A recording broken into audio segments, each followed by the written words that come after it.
Welcome to the show. Great to be here. Thank you for coming through. And you have written quite a book here, Suicide of the West. If ever there's a title that would catch you, it's that. Why the title of the book? Well, in part because I didn't say the death of the West or the decline of the West. As grim as the title sounds, and it actually doesn't end as grim as it sounds, suicide's a choice. You choose to do, to make these decisions that you're making. And I think that one of the things that people don't appreciate is that if you can choose not to do them as well, and that a lot of the things that are plaguing this country are within our own power to fix. Right, it's interesting because you talk about nationalism, tribalism, populism, all of these things that you believe are leading to the decline of America. When you talk about the decline of America, are you specifically referring to capitalism and the way it's made America thrive over the past 300 years? In part. I mean, I call this thing the miracle, right? But the miracle isn't just capitalism. It's also natural rights, civil rights, free speech, all of the things that we associate with the Bill of Rights, the idea that the individual is sovereign, that we are captains of ourselves, that we are citizens, not subjects, that the government works for us, we don't work for a government. These are all unbelievably new ideas in the history of humanity. Humanity split off from the Neanderthals like 300,000 years ago, and for most of humanity's existence, we were poor, ignorant, bloody, violent creatures, right? And our human nature hasn't changed. We are still the same creatures we were 10,000 years ago. What has changed are our values, our norms, our institutions, and if you don't have gratitude for them, and if you don't try to protect them, they'll go away. It's interesting that you say that, though. You go, if we don't have gratitude for them, if we don't try to protect them, because that seems like an argument many people in America will use for one group or another. What's interesting in this book is you refer to both sides of the political spectrum doing similar damage, or an idea that may cause damage to that idea in the same way. So, for instance, you write for National Review as a conservative writer, but at the same time, you are not a fan of Trump. I think that's fair. Right. So you are saying that populism, both on Trump's side and on the left, there's a danger of that hurting America's That's right. I mean, look, there's nothing wrong with a little populism, right? There's nothing wrong with a little nationalism. It's like a pinch of salt brings out the flavor in the meal. Right. Too much ruins the meal, and way too much is literally poisonous, right? And so all poisons are determined by the dosage.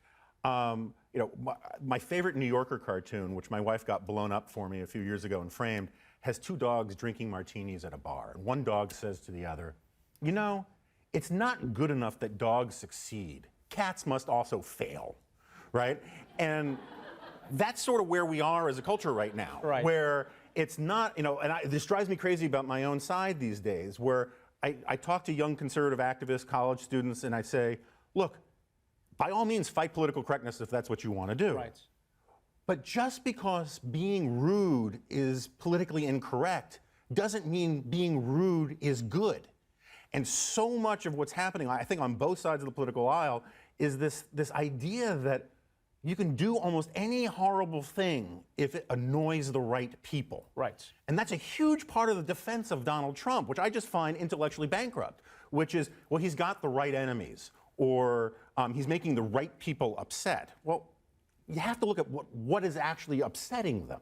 And some of the things that upset, you know, liberals and leftists, I can agree with, and I'll support.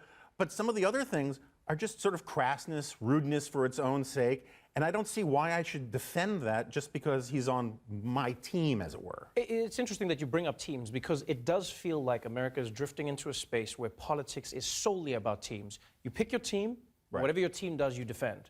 So the other team, whatever they do, you pick the opposite. You know, the ref is biased, this is against us, those are not facts because they don't work in our favor. Does this, in your opinion, lead to a place where the experiment of America begins to decline? Is that the only thing that's kept it moving? Or has it just been an illusion that's lasted for 300 years because there were people who were previously oppressed and that wasn't something that America ever was? No, look, I mean, look, are there bad things in American history that we need to atone for, that we need to fix? Do we have problems today that we need to still work on? Absolutely. My point is that, again, human nature has no history. Human nature is a constant. We have this. If you took a kid from New Rochelle and you sent him back to a Viking village to be raised by Vikings 1,000 years ago, he would end up going pillaging the English countryside. Right. You take a Viking baby and you bring it to New Rochelle, he's going to grow up to be an orthodontist, right? And a very big orthodontist, but yeah. yeah. And so these challenges exist in every generation. It is human nature to want to be part of your tribe. We are hardwired to be part of a group. That's how we evolved, is to say, I will do everything to help, and Darwin writes about this, I'll do everything to help my team, my friends, my kin, my family, my allies, my coalition, and the stranger is the enemy. Right. And what it, and so people, there's a common cliche that says people have to be taught to hate. No, they actually have to be taught not to hate. That's what civilizations do, is teach people to see, and it starts with Christianity or Judaism, you can go way back in the religion department, but the fundamental insight is that you need to teach people that strangers have human dignity, that strangers are decent people, and just because you don't know them doesn't mean, or don't agree with them, it doesn't make them the enemy. And I think we're falling down on that in our politics and our education, and instead we're telling people, just go with your feelings, your rage is more important than facts or argument, right. And that's where you get populism, that's where you get a lot of nationalism too. But if you have somebody who is trying to end you, how do you then work on responding to that? Because that's something that I'm always trying to figure out in my head, is it's one thing for people to say, let's keep politics civil, let's not have an argument, let's not point each other out as enemies, etc. But there are times when, let's say Charlottesville is a good example. There are people who are literally saying we are Nazis. These people are wishing for the end of other human beings. It's a bit difficult at that point to say, yes, but let us sit with them and engage as they drive over us. It's a very difficult space to be in. I agree with you, and look, my last name's Goldberg. I'm not really a turn the other cheek guy. I'm more of a smiting and wrath guy. So I get what you're talking about. But, but my point is, and I agree with you entirely about the neo-Nazis, one of the things that infuriates me about what Steve Bannon and some of the people around Trump did was claim that somehow a bunch of friggin' Nazis were part of our coalition. And I would keep trying to explain to these people, no, you don't understand. They literally say that they want to get rid of people like me, people like you. Why should I form a common group with them just to get this guy elected, or just for political purposes, whatever? Some things are existential questions, and I'm not saying that we should have gone into Charlottesville and shot a bunch of Nazis, right? But the idea that somehow they have something important to say that I need to find common ground with them, I think is ridiculous. I also think it's ridiculous to call people who aren't Nazis as a way to demonize them, and I think there's a lot of that's going on too. And so it's a prudential question, and you have to sort of figure it out as you go. It doesn't mean you can't have big arguments. I've always believed that democracy is about disagreement, not about agreement. It's about having arguments. What I don't like about our politics right now is how people don't think arguments matter at all, that facts don't matter, that the whole point of the Enlightenment was this idea that you could persuade people. And part of the reason I wrote this book is it's much a cautionary tale to my allies on the right, is that a lot of people are just giving up on persuasion, and instead it's just hammer and tongs, cats must fail, it's all about power. The arguments in defense of Donald Trump in 2016 were all about winning and strength. Winning and strength they're absolutely amoral concepts. Winning for what? Strength for what? Unity for what? It has to be the ideas that underlie it, and we're in a moment where a lot of people just don't care about ideas anymore. One of the big ideas that you share in the book is that America needs to focus on less identity politics on both sides and more on merits, because merit is how capitalism thrives. Merit is what moves a society forward. When you say that, though, do you think sometimes a statement like that ignores the fact that some people's merit is overlooked because of identity politics? Yeah, look, it's funny. Like, most of the liberals I talk to, they like the words they agree with me on the populism and nationalism, and they don't like the tribalism. They don't like the identity politics part, right? I am not saying that you can't. First of all, I'm not saying that there isn't discrimination out there. Obviously, there is. What I'm saying is that one of the great and glorious things, and Barack Obama was very eloquent about this country, is not that America the Founding Fathers were hypocrites when they started this country. They were, slavery was a big, hey, what about that? Right.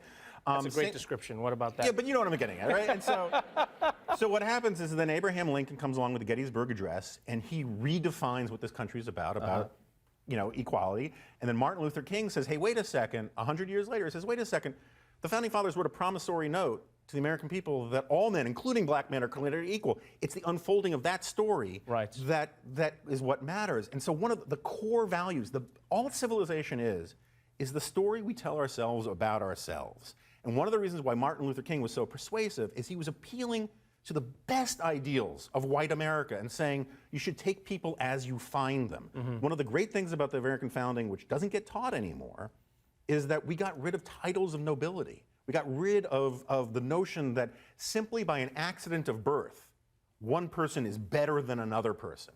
And so a little identity politics, just like a little nationalism in terms of ethnic pride and solidarity, all of that is fine. When you start reducing whole categories of people to an abstraction and say, all I need to know about you is the color of your skin, that's when you get into a problem. And this idea that all white people are racist is first of all not true. You know, intermarriage rates between white and blacks are going through the roof. They can't all be racists, right? But I think the argument is less all white people are racist and the system has been created by white people to oppress people of color. So I think when people say white people are racist, I think that's disingenuous. But most of the time the argument people are saying is, hey, we can admit that this system from the Founding Fathers through to redlining, through to segregation was written in such a way that it would benefit one race over another. It would hamper the cats and allow the dogs to succeed. And look, and I think there's obviously a lot of truth to that.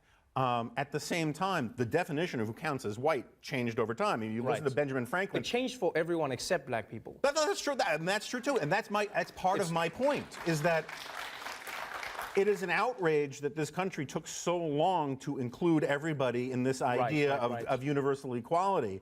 That is not an argument for getting rid of the value of universal equality. Right? It is to say that we need to be more consistent in applying these ideals rather than saying these ideals themselves are bankrupt. Because it is these ideals that for all of human history, the average human being everywhere on Earth lived on average on $3 a day. Africa, Asia, Europe, everywhere. And then once and only once in all of human history, it starts to go like this. And it's because these ideas start getting put into action. I think we should be, we live in this moment of the greatest alleviation of material poverty in all of human history. Hundreds of millions of people in Asia and Africa are coming out of poverty. And it's not because of UN programs. They help. It's because of these ideas starting to germinate, lifting people up. Maybe have just a little gratitude for them, and maybe have a little room to say, maybe the entire story of this 300-year miracle isn't a story of purely of oppression and tyranny. Were we bad? Did bad things happen in the past? Yes. Have things been getting better? Yes. You can say both things. You can say both things, nuance. The way I like to think of it is this. I go, capitalism in many ways should be like software on a phone. It constantly needs to be updated. And at some points it feels like the updating has stopped and people allow it to, stagnate in the way that it is. And to your point of gratitude, before I let you go, I think the one thing, and I wonder if you can maybe understand this, is when people say you should be grateful for what you have, do you not think that gratitude is always relative to the bottom versus the top in where you are?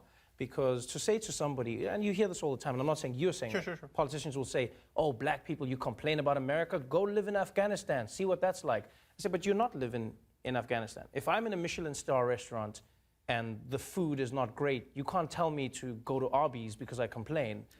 I'm saying to you, the food is not what it was promised in this restaurant. So is it not difficult to say to people who have gratitude when they are not living in the promise of what the country is meant to be? Yeah, no, I think that's fair. I think at the same time, first of all, I don't say that to people, right? Honestly, I'm not saying you do. And so you're one of the good ones. One of the things and look, I mean, I've taken slings and arrows from lots of different directions, including from a lot of friends and former friends, because the positions I've taken. One of the things I would say to people who make that argument is, stop making that argument. Right? That's not how you should frame this kind of thing. What I would say is that, the pursuit of happiness is it's not a guarantee. Right. You have the right to pursue it. And one of the great things about freedom, the miracle, liberal democratic capitalism, whatever you want to call it, is it gives more people the opportunity to pursue it. Could that get better? Yeah. But you can't look at any of the systems we had prior to 300 years ago, and I'm not sure you can look at to most of the sort of nationalist or socialist systems and say they're better at it. Right. And so when people say we fall short of ideals, I say, well, of course, that's why they call them ideals. You're not supposed to be able to like live. They're supposed to be a North Star. You know, they're the thing that your true north that you march towards, and you can always get better at them. My point is that we shouldn't throw them away because this is the only game in town in terms of what has actually taken humanity out of the muck of its natural environment. Capitalism is unnatural. Democracy is unnatural. Right. If they were natural, you would think they would show up a little earlier in the evolutionary record than about 299,000 years into our existence here. And so maybe these are things that we should be a little more protective of. If the golden goose came into your house out of nowhere and started, you know, golden eggs don't sound modern anymore, started squeezing out winning lottery tickets. This is a weird analogy, but yeah. Yeah, but your response to it should be gratitude, not like, give me more, you know, more lottery tickets than you can produce. But that's what the story is about. It's not really so much about greed. It's about ingratitude. It says. I think fundamentally I understand what you're saying, and that's what I appreciate about the book is it makes me think. Thank you. It engages in ideas, and fundamentally what the book is saying is don't throw the baby out with the bathwater. That's right. That's right. And we can disagree about the size of government, all these kinds of things, but there's some fundamental things that we should all be able to agree have merit and are worth keeping. You stopped the conversation. Thank you so much for being on the show. Thank you very much. Suicide of the West is available now. Jonah Goldberg, everybody.